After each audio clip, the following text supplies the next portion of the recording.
Friday. We're doing another Tula Pink block. Set up my room a little differently so that I could give you a little more detail with today's block. We're doing what's called the Teeter Totter. And so, as always, refer to your color chart, refer to your pattern. What's nice this week, you only make two, just two.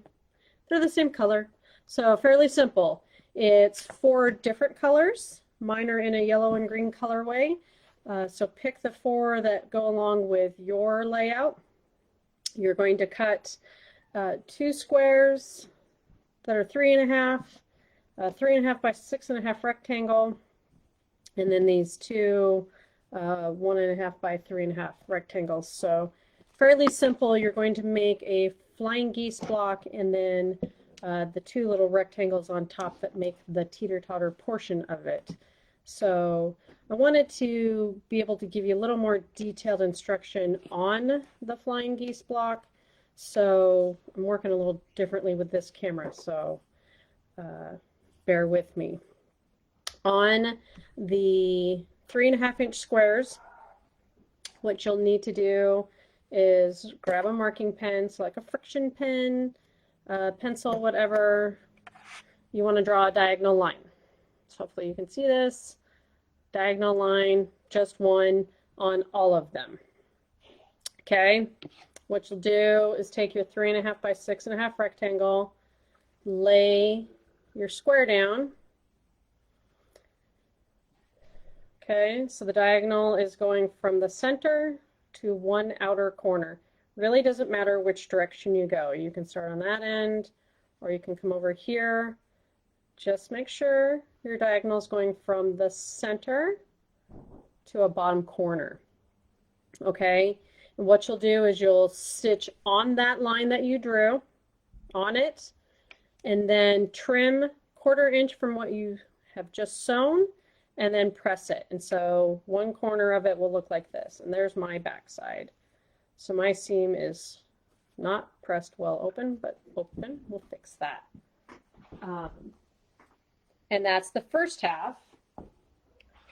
Okay, so first half here, and I just sewed that square on, and then hopefully you can tell we trimmed it.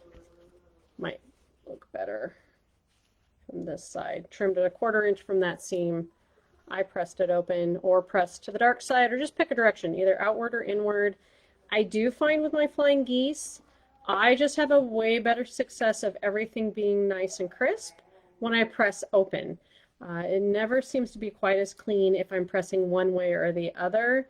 I just feel like that extra ridge seems to suck the seams in a little. So for flying geese, I'm going to recommend just try it once, see how you feel, press that seam open, and see if you have some success. Then what will happen is we're going to lay the other block on. Same thing. So we've got one point of that diagonal starting in the middle, and then one point coming to that outer corner. So I'm going to line it up. I'll stitch it, trim it, press it. We'll show you what it looks like. Not quite as organized with the demo this week around, unfortunately. So on this part, just stitch straight on the line. And then we'll show you. So move Mr. Camera down. See if you can see close enough. So I've sewn on this line. Get my computer out of the way. And then what I love with this ruler is there is a 1/4 inch marking on one end. So I can line that up. So my 1/4 inch marking's on my sewn line. Trimming that 1/4 inch away. So it'll look like this. And then I'll press it and have a flying geese.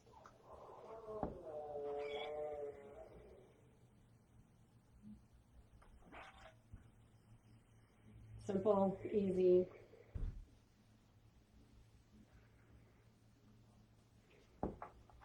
If you're a starch user, use your starch. So, lovely flying geese. Okay, so I have my center, and my 2 geese corners. I don't know if you can tell. And you should have a 1/4 inch up here. So from the tip of the goose to the top seam line should be 1/4 inch. And then I should be able to lay my ruler on it. And it should be, and it is, right, 3.5 to 6.5.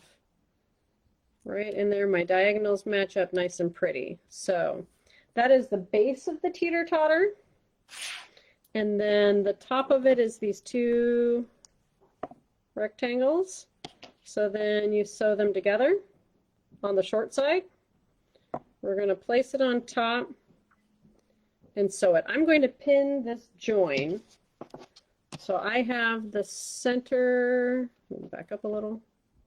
This center seam is matching up with this center seam. So hopefully in the end, everything will match. And if you're trying to really make sure, you can stick your pin in the middle and then make it meet up with the point of the goose.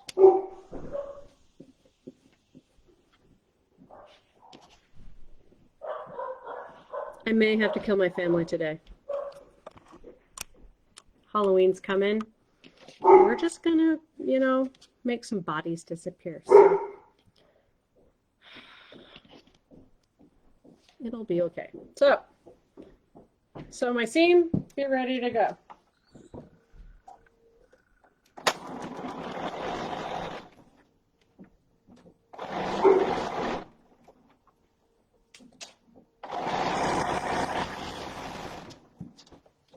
And then we're just going to cut that and I'll press it. We'll show you. So hopefully that seam is meeting on the top and we're all good to go. See how it looks.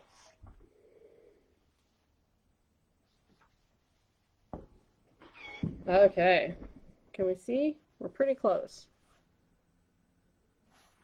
So close enough for government work. That's all I care, because in the distance, nobody knows. So I don't care.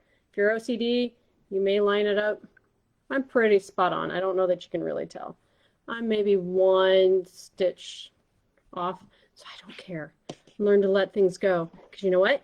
It's done. Yay! So that's all it is. So you're going to make 2 of these. Easy. Easy peasy, as I tell you pretty much every week. Make 2 of these guys. Catch up on some other blocks or start cutting for next week. Next week is the week that's all of these. And if you're doing a rainbow butterfly, you'll have to start kind of counting how many in each different colorway you're going to need. So that's what I'm going to be preparing next week, is starting to do the math of all the different colors I need to do. I will be showing you some different techniques for half square triangles because I'm not a huge fan of how she's doing hers.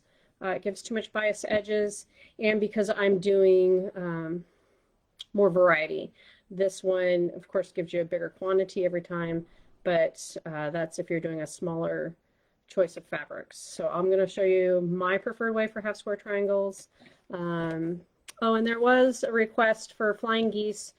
So if you were using scraps, potentially not using pieces this big, and trying to squeak out triangles, the complicated part of that is that you're then cutting triangles out. And every time you start playing with triangles on their own, you start having bias. So definitely use some starch spray if you're going to do that. You're going to have to do your measurements of what these triangles are because you're not working with squares and rectangles. Or my biggest recommendation, if you're trying to use scraps and fudge some things, create a foundation paper piece template. Draw on a piece of paper a 3.5 by 6.5 rectangle. Draw your diagonal lines from the center to the corners. Make that your foundation. Remember, if you're making your own foundation template, the outer edge of that rectangle, you need to add a 1/4 inch for your seam allowance. So make sure you give yourself 1/4 inch all the way around that template to make sure that once you get it done, you don't just have the insides. Make sure you give yourself extra room, that you get it 3.5 by 6.5. So draw it out, play with it. all those kinds of things. Just if you're trying to get super creative. Otherwise, just do the simple method, use rectangles, use squares if you have enough. There's less frustration that way. So definitely if you're doing the foundation paper piece, check your template and just make sure you're getting the right dimensions that you need. If you have questions, reach out to me as always. That's nothing new. I'll gladly help you. If you want me to do the template for you and get it to you, just let me know so I have a little bit of time, sketch it out, and then we'll go from there. Okay, so get ready for next week. Next week's half square triangles, and then after that will be flying geese time, which we just did. So in 2 weeks, we're gonna be back to this. All right, so easy, simple. Okay, so have fun, have a great Halloween weekend. Everybody stay safe, and we'll see you later. Keep on stitching.